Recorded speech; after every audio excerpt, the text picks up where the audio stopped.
شهر رمضان الذي أنزل فيه القرآن هدى للناس وبينات من الهدى والفرقان. وقال الله تعالى في سورة يونس: يا أيها الناس قد جاءتكم موعظة من ربكم وشفاء لما في صدور وهدى ورحمة للمؤمنين قل بفضل الله وبرحمته فبذلك فليفرحوا هو خير مما يجمعون. صدق الله المولانا العظيم. عن عثمان بن عفان رضي الله تعالى عنه قال رسول الله صلى الله عليه وسلم: خيركم من تعلم القرآن وعلمه. عن أم المؤمنين عائشة رضي الله تعالى عنها قالت: قال رسول الله صلى الله عليه وسلم: الماهر بالقرآن مع السفرة الكرام البررة، والذي يقرأ القرآن ويتتعتع فيه وهو عليه شاق له أجران. متفق عليه. وعن ابن عمر رضي الله تعالى عنه قال: قال رسول الله صلى الله عليه وسلم: لا حسد إلا على اثنين: رجل آتاه الله القرآن فهو يقوم بها آناء الليل وآناء النهار، ورجل آتاه الله مالا فهو ينفق منه آناء الليل وآناء النهار. متفق عليه. صدق الله المولانا العظيم وصدق رسول النبي الكريم، ونحن على ذلك لمن الشاهدين والشاكرين، والحمد لله رب العالمين. اللهم صل على سيدنا ومولانا محمد وعلى آل سيدنا ومولانا محمد وبارک وسلم ثم صل علیہ. انتہائی محترم بزرگوں، بھائیوں اور دوستوں، اور انتہائی عزت مآب خواتین، آج جمعہ کے اس اجتماع پر میں نے آپ کے لیے جو موضوع منتخب کیا ہے وہ قرآن کریم کے حوالے سے ہے. یہ بات ہم مسلسل کرتے آ رہے ہیں شعبان سے کہ رمضان اور قرآن کا آپس میں بہت گہرا تعلق ہے. اللہ رب العالمین فرماتے ہیں: شہر رمضان الذی انزل فیہ القرآن. رمضان وہ مہینہ ہے جس میں اللہ تعالیٰ نے قرآن نازل کیا، لہٰذا یہ مہینہ بدرجہ اتم اس بات کا تقاضا کرتا ہے کہ ہمارا تعلق قرآن پاک کے ساتھ مزید گہرا اور مضبوط ہو، اور قرآن ہمارا اوڑھنا اور بچھونا بن جائے، اور قرآن وہ شجر سایہ دار ہو کہ جس کے سائے میں ہم اپنا وقت گزاریں، اور قرآن کے سلسبیل سے، قرآن کے اس چشمہ صافی سے ہم سیراب ہوں، اور قرآن وہ شفا ہے کہ جس سے ہم اپنی بیماریوں کا علاج کریں. لہٰذا اس سلسلے میں قرآن پاک کی جو آیات اور نبی کریم صلی اللہ علیہ وسلم کی جو چند احادیث اور صحابہ کرام رضوان اللہ تعالی علیہم اجمعین کے دور کے کچھ واقعات، وہ آج میں آپ کے سامنے رکھوں گا، اور یہ موضوع اسی طرح چلے گا. میں نے آپ کے سامنے قرآن پاک کی سورہ یونس کی وہ آیت پڑھی جس میں اللہ رب العالمین قرآن پاک کے حوالے سے دنیا کے تمام انسانوں کو مخاطب کر کے فرماتے ہیں: یا ایھا الناس، اے انسانوں. اب یہ یا ایھا الناس اس وقت کے بھی تمام انسانوں سے خطاب تھا، اور یا ایھا الناس آج کے تمام انسانوں سے بھی خطاب ہے، اور قیامت تک کرۂ ارض پر جتنے بھی انسان آئیں گے ان سب سے یہ خطاب ہے. تو فرمایا: یا ایھا الناس، مجھ سے اور آپ سے اللہ رب العالمین مخاطب ہے: اے لوگو، قد جاءتکم موعظۃ من ربکم، تمہارے رب کی طرف سے تمہارے پاس ایک نصیحت آ چکی ہے. موعظہ نصیحت کو کہتے ہیں، اور نصیحت خیر خواہی کی بنیاد پہ کی جاتی ہے، نصیحت محبت کی بنیاد پہ کی جاتی ہے، نصیحت تعلق کی بنیاد پہ کی جاتی ہے. تو اللہ کا اپنے بندوں کے ساتھ تعلق خیر خواہی والا ہے. وہ رب ہے، وہ بے نیاز ہے، وہ خالق ہے، وہ مالک ہے. اس کے باوجود وہ اپنے بندوں سے محبت کرتا ہے، وہ اپنے بندوں کا خیر خواہ ہے، وہ اپنے بندوں کی بھلائی چاہتا ہے. اس لیے فرمایا کہ میں تمہیں عمدہ نصیحت کرتا ہوں، اور میری نصیحت تم تک پہنچ چکی ہے. وَشِفَاءٌ لِمَا فِي الصُّدُورِ، اور اس میں سینے کی بیماریوں کا علاج ہے. اب یہ بہت ہی بلیغ اشارہ ہے اللہ رب العالمین کی طرف سے۔ انسان کے سینے میں انسان کا دل ہوتا ہے، انسان کے سینے میں انسان کے جذبات ہوتے ہیں، انسان کے سینے میں انسان کی محبتیں ہوتی ہیں، انسان کے سینے میں بغض اور نفرت اور عداوت ہوتی ہے، انسان کے سینے میں حسد ہوتی ہے۔ تو ان تمام بیماریوں کا علاج اور سینے کو سیدھا رکھنا اور سینے کو نور سے بھر دینا، اس کو اللہ رب العالمین نے فرمایا کہ اللہ کی اس کتاب میں سینے کی بیماریوں کا علاج ہے۔ وَہُدًى، اور یہ ہدایت ہے، یہ روشنی ہے، یہ تمہارے لیے نور ہے، اور اس کے ذریعے تم اپنے اس دنیا کے اندھیروں کے اندر اپنے لیے راستہ دیکھ سکتے ہو۔ سورہ ابراہیم میں فرمایا کہ کتاب انزلناہ الیک لتخرج الناس من الظلمات الی النور، ہم نے آپ کی طرف ایک ایسی کتاب اتاری ہے جس کے ذریعے آپ اے نبی صلی اللہ علیہ وسلم آپ انسانوں کو اندھیروں سے نکالیں اور روشنی میں لے کے جائیں۔ تو یہ کتاب روشنی کا ذریعہ ہے، منبع ہے، سورس آف لائٹ ہے، اور اس کے نتیجے میں انسان اندھیروں سے نکلتا ہے اور روشنی میں آتا ہے۔ ورحمہ، اور یہ رحمت ہے، اللہ تعالیٰ کی صفت رحمت یہ حاوی ہے اس کی تمام صفات پر۔ کتب علی نفسہ الرحمہ، اللہ فرماتا ہے میں نے اپنی ذات پر رحمت کو لکھ دیا ہے۔ رحمت میرے لیے یعنی عام ہے میری تمام مخلوقات کے لیے، اور اس رحمت کا مظہر یہ ہے کہ اللہ رب العالمین نے یہ کتاب اتاری ہے، اور یہ کتاب خود سراپا رحمت ہے للمؤمنین، ایمان والوں کے لیے۔ تو کتنی بڑی محرومی ہے کہ ایمان والے اس رحمت سے اور ایمان والے اس ہدایت سے اور ایمان والے اس شفا سے محروم رہ جائیں۔ آپ نے کبھی غور کیا ہے کہ ایک شخص بیمار ہو جائے اور اس کے پاس دوا موجود ہو، اس کے پاس علاج کے ذرائع موجود ہوں، اس کے پاس اسباب موجود ہو اور وہ علاج نہ کرے، یا وہ بے خبر ہو، اسے معلوم ہی نہ ہو کہ یہ علاج ہے، تو آپ کہیں گے کتنا بڑا بدقسمت ہے۔ دوا اس کے پاس موجود ہے، علاج اس کے پاس موجود ہے، پھر بھی تڑپ رہا ہے، پھر بھی بیماری کا شکار ہے، پھر بھی علاج کی طرف نہیں آ رہا۔ آج ہماری حالت یہی ہے۔ قرآن ہمارے پاس موجود ہے جسے اللہ شفا قرار دیتا ہے، جسے اللہ تعالیٰ رحمت قرار دے رہا ہے، جسے اللہ تعالیٰ خوشخبری قرار دے رہا ہے، جسے اللہ تعالیٰ اپنا فضل قرار دے رہا ہے، لیکن ہم نے اس سے استفادہ نہیں کیا۔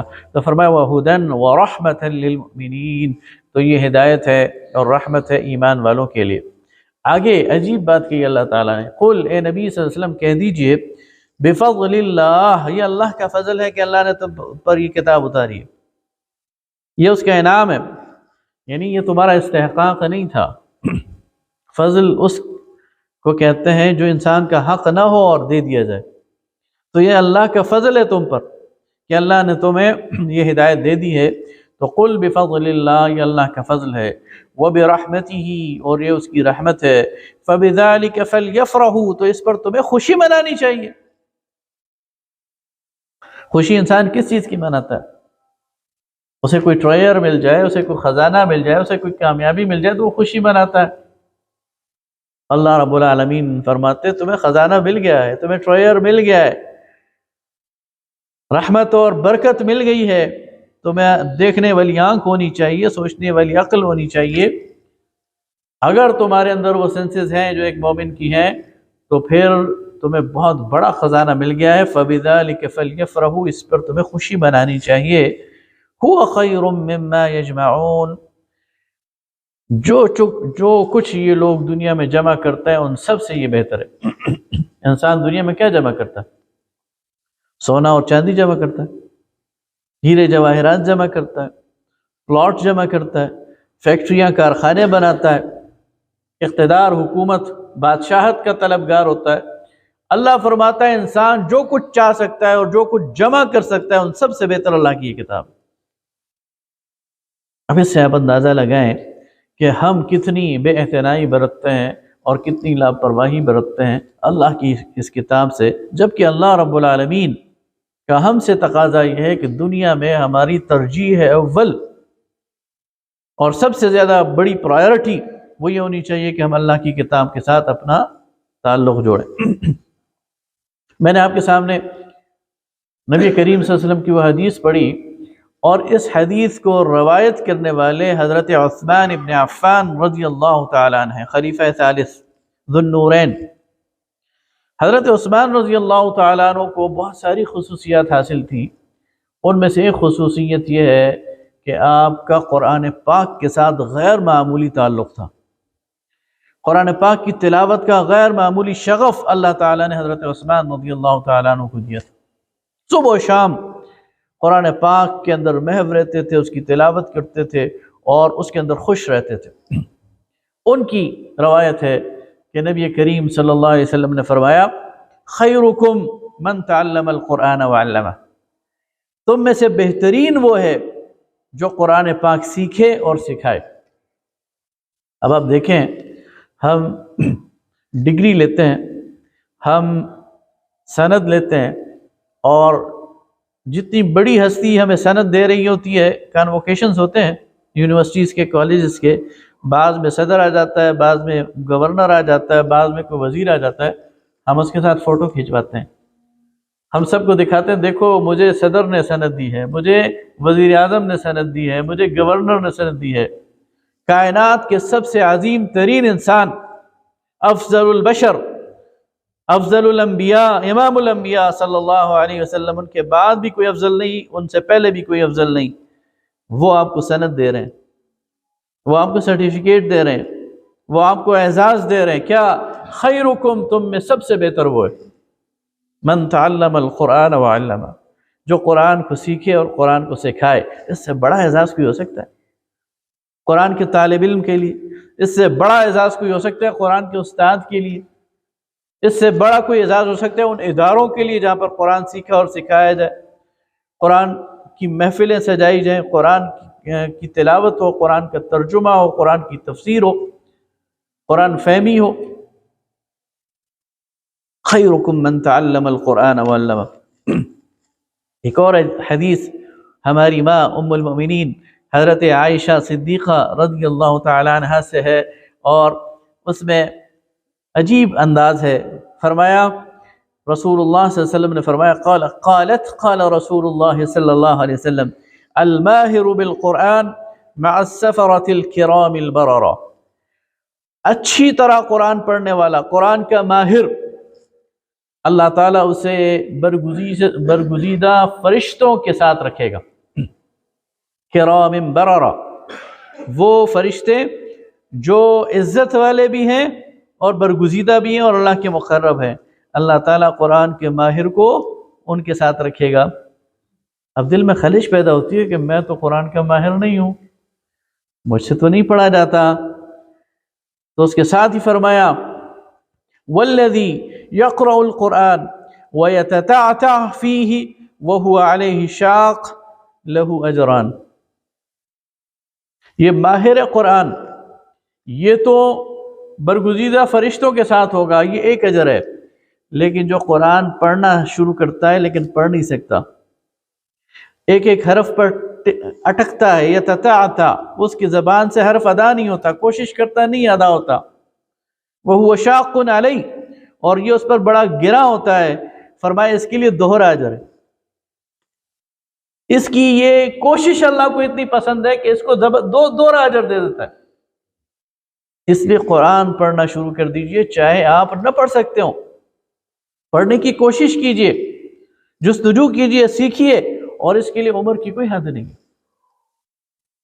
بچوں کو تو ہمیں قرآن پڑھانا چاہیے، سکھانا چاہیے، لیکن بڑھاپے میں بھی ہمیں قرآن پڑھنے کی طرف اگر آ جائیں تو ایک اور حدیث میں آتا ہے کہ نبی کریم صلی اللہ علیہ وسلم نے اصحاب صفہ سے کہا، صفہ وہ چبوترا تھا جس میں صحابہ کرام قیام کرتے تھے اور تعلیم حاصل کرتے تھے، تو آپ نے فرمایا کہ کیا تم میں سے کوئی پسند کرتا ہے کہ کل میں اسے بھیجوں اور فلاں جگہ سے جا کر 2 اونٹنیاں لے آئے؟ تو سب نے کہا جی کیوں نہیں، ہمیں بالکل پسند ہے، اونٹنی ایک ایسٹ ہے عرب معاشرے میں، ایک اونٹنی تو 2 اونٹنیاں تو بہت بڑا ایسٹ ہے۔ فرمایا اگر تم میں سے کوئی قرآن کی 2 آیات کو پڑھے گا اور سیکھے گا تو اس کے لیے 2 اونٹنیوں سے بہتر ہے، اور فرمایا جو 3 سیکھے گا اس کے لیے 3 اونٹنیوں سے بہتر ہے، اور جو جتنی آیات سیکھے گا اس کے لیے اتنی اونٹنیوں سے یہ بہتر ہے۔ تو ایک مسلسل اجر کا کام ہے قرآن پاک جو کہ اللہ رب العالمین نے ہمارے لیے کھول رکھا ہے۔ حضرت ابن عمر رضی اللہ تعالیٰ عنہ بیان کرتے ہیں قال قال رسول اللہ. اچھا، یہ جو حدیث میں نے حضرت عائشہ کی بیان کی، یہ بخاری مسلم دونوں میں ہے، متفق علیہ ہے. حضرت ابن عمر رضی اللہ تعالیٰ عنہ فرماتے ہیں کہ لا حسد الا على اثنين، رجل آتاه الله القرآن فهو يقوم بها آناء الليل وآناء النهار، ورجل آتاه الله مالا فهو ينفق منه آناء الليل وآناء النهار. یہ بھی متفق علیہ ہے. حضرت عبداللہ ابن عمر کہتے ہیں کہ رسول اللہ صلی اللہ علیہ وسلم نے فرمایا رشک جائز نہیں ہے مگر دو بندوں پر. رشک کہتے ہیں کہ کسی بندے کو کوئی نعمت ملے اور آپ کے دل میں بھی یہ خواہش پیدا ہو کہ کاش مجھے بھی یہ مل جائے، تو فرمایا کہ رشک جائز نہیں ہے سوائے دو بندوں پر. ایک وہ جسے اللہ نے قرآن کا علم دیا ہو، قرآن کا قاری ہو، قرآن کا حافظ ہو، قرآن کا عالم ہو، اور دن اور رات قرآن کی اشاعت پر لگا ہوا ہو، قرآن کی بات پہنچانے پر لگا ہوا ہو، قرآن کی محفلیں سجانے پر لگا ہوا ہو، قرآن کا پیغام پہنچانے پر لگا ہوا ہو. تو فرمایا کہ بندہ اگر خواہش کرے کہ کاش میں بھی ایسا ہو جاؤں تو یہ اس کے لیے جائز ہے. اور فرمایا وہ شخص جس کو اللہ نے مال دیا ہے اور وہ اپنا مال رات اور دن اللہ کے راستے میں خرچ کرتا ہے، تو اسے دیکھ کر کوئی دوسرا کہے کہ کاش میرے پاس بھی مال ہو اور میں بھی اللہ کے راستے میں خرچ کروں، تو یہ بھی جائز ہے. حضرت ابو سعید خدری رضی اللہ تعالیٰ عنہ ایک دلچسپ واقعہ بیان کرتے ہیں. حضرت اسید بن خدیر رضی اللہ تعالیٰ عنہ کا. حضرت اسید بن خدیر رضی اللہ تعالیٰ عنہ انصاری صحابی ہیں. وہ اپنی ایک رات کا واقعہ بیان کرتے ہیں. وہ کہتے ہیں کہ میں ایک اپنے کمرے میں بیٹھا سورہ بقرہ کی تلاوت کر رہا تھا. رات کا وقت تھا، سورہ بقرہ کی تلاوت کر رہا تھا، اور جس کمرے میں میں تھا قریب ہی میرا گھوڑا بندھا ہوا تھا. تو میں نے دیکھا کہ اس گھوڑے نے اچھل کود شروع کر دی ہے. تو میں نے تلاوت روک لی تو وہ بھی رک گیا. میں نے پھر تلاوت شروع کی، اس نے پھر اچھل کود شروع کر دی. میں نے تلاوت روک لی تو وہ رک گیا. میں نے تیسری دفعہ جب تلاوت شروع کی، اس نے دوبارہ تیسری بار اچھل کود شروع کی. تو مجھے ڈر لگ گیا کہ میرا بیٹا یحییٰ وہ قریب ہی لیٹا ہوا تھا کہ اس کو نقصان نہ پہنچا دے، اسے کچل نہ دے. تو میں اٹھا اور میں نے گھوڑے کو سنبھالنے کے لیے میری نظر پڑ گئی کھڑکی میں. تو میں نے دیکھا ایک بادل ہے اور بادل میں چراغ جلے ہوئے ہیں. تو یہ واقعہ جب انہوں نے نبی کریم صلی اللہ علیہ وسلم کو سنایا تو آپ نے فرمایا کہ اے اسید تمہیں قرات جاری رکھنی چاہیے تھی، اور فرمایا کہ اگر تم فجر تک قرات جاری رکھتے تو مدینہ کے لوگ اپنی آنکھوں سے اس بادل کو بھی دیکھ لیتے اور ان چراغوں کو بھی دیکھ لیتے. اور وہ پتہ ہے کیا تھا؟ تمہاری تلاوت سننے کے لیے آسمان سے فرشتے اترے ہوئے. تو یہ ہے قرآن کی تاثیر. کسی کو نظر آ جائے کسی کو نظر نہ آئے، لیکن جس گھر میں قرآن پڑھا جاتا ہے، اسی لیے نبی کریم صلی اللہ علیہ وسلم نے فرمایا. حضرت ابو ہریرہ اس حدیث کے راوی ہیں کہ عن ابی ہریرہ قال قال رسول اللہ صلی اللہ علیہ وسلم لا تجعلوا بیوتکم مقابر، اپنے گھروں کو مقبرے نہ بناؤ، قبرستان نہ بناؤ. ان الشیطان ينفر من البیت الذی یقرأ فیہ سورۃ البقرہ، شیطان اس گھر سے دور بھاگتا ہے جس میں سورہ بقرہ کی تلاوت کی جاتی ہے.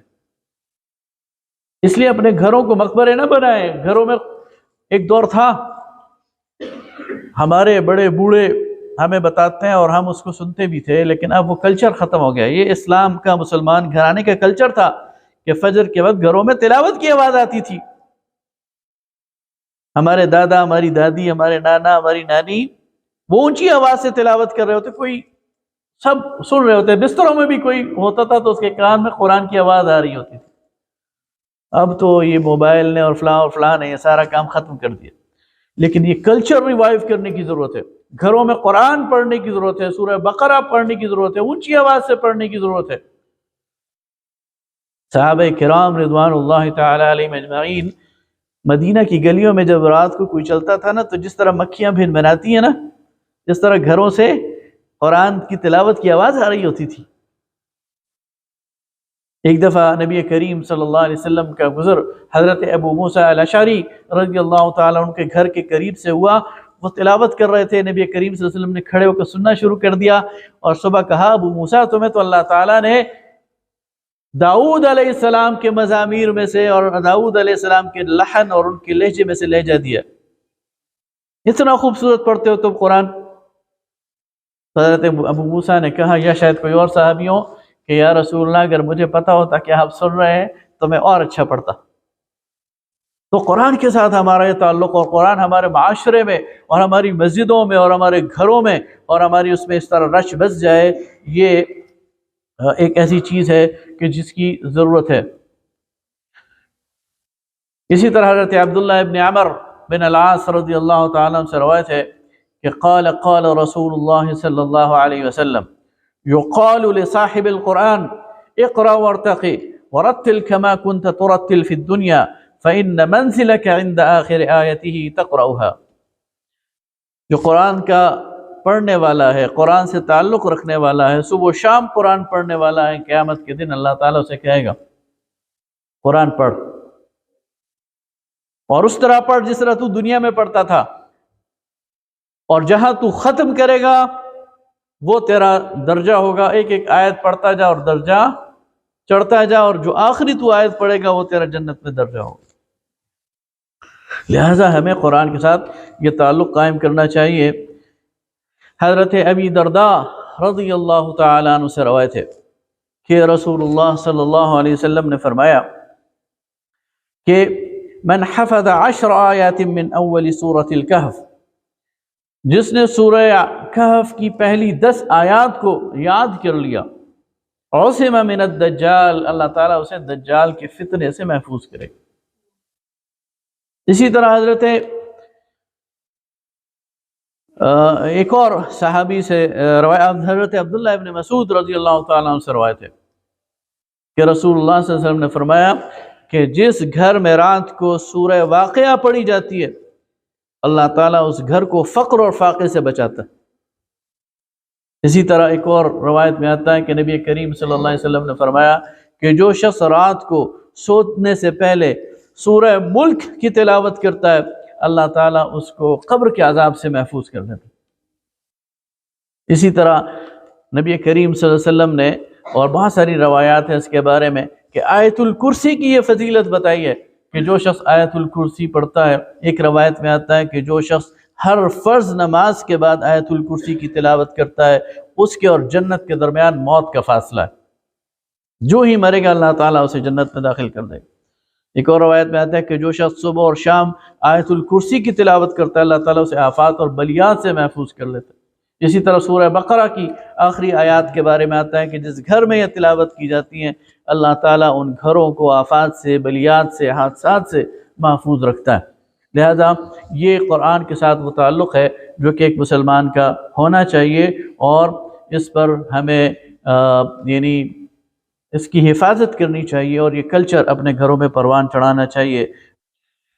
حضرت عمر بن خطاب رضی اللہ تعالیٰ عنہ خلیفہ راشد، ان سے روایت ہے کہ نبی کریم صلی اللہ علیہ وسلم نے فرمایا، اور مسلم شریف کی روایت ہے، ان اللہ یرفع بہذا الکتاب اقواما ویضع به آخرین۔ اس سے پہلے جو میں نے آپ کے فضائل قرآن کے بیان کیے وہ انفرادی فضائل تھے۔ قرآن پڑھنے والا سب سے بہتر ہے، قرآن کے ساتھ دن اور رات گزارنے والا سب سے بہتر ہے، قرآن کے ساتھ جو تعلق ہے وہ آفات اور بلیات سے بچاتا ہے، انسان کو سکون عطا کرتا ہے، ہدایت عطا کرتا ہے۔ وہ ساری چیزیں انفرادی طور پر تھیں، وہ اجر بھی انفرادی تھا اور وہ فضائل بھی انفرادی تھے۔ اب میں آپ کے سامنے کی اجتماعی بات رکھ رہا ہوں قرآن کی، اور حضرت عمر رضی اللہ تعالیٰ عنہ اس کے راوی ہیں، فرمایا ان اللہ یرفع بہذا الکتاب اقواما ویضع به آخرین۔ اللہ تعالیٰ اس کتاب پر عمل کے نتیجے میں قوموں کو عروج بخشتا ہے، اس پر عمل کے نتیجے میں قوموں کو ترقی عطا کرتا ہے، اس پر عمل کے نتیجے میں قوموں کو ناقابل تسخیر بناتا ہے، اور اس کو چھوڑ دینے کے نتیجے میں زوال سے دوچار کرتا ہے۔ پوری عروج اور زوال کی کہانی وہ حضرت عمر رضی اللہ تعالیٰ عنہ نے اس حدیث میں بیان کر دیے جو نبی کریم صلی اللہ علیہ وسلم سے ہم تک پہنچی ہے کہ دنیا کے اندر عروج چاہتے ہو، دنیا کے اندر ترقی چاہتے ہو، دنیا کے اندر عزت چاہتے ہو، دنیا کے اندر سرفرازی چاہتے ہو، تو اس کا ایک ہی راستہ ہے، وہ ہے اللہ کی کتاب۔ اللہ کی کتاب سے جڑ جانا۔ اسی لیے نبی کریم صلی اللہ علیہ وسلم نے حجۃ الوداع کے موقع پر آخری ملاقات میں، جب صحابہ کرام کے 1.5 لاکھ مجمع کے ساتھ آپ کی آخری ملاقات تھی، اور آپ نے فرما دیا تھا کہ مجھے توقع نہیں کہ اگلے سال میں تم سے مل سکوں گا، فرمایا تھا ترکتم علی المحجۃ البیضاء، لوگوں میں تمہیں ایک صاف سیدھی روشن واضح شارع پر چھوڑ کے جا رہا ہوں، لیلھا کنہارھا، اس کی راتیں بھی دن کی طرح روشن ہے، لا یضیع عنہا الا ہالک، جو اس سے ہٹے گا وہ ہلاک ہو جائے گا۔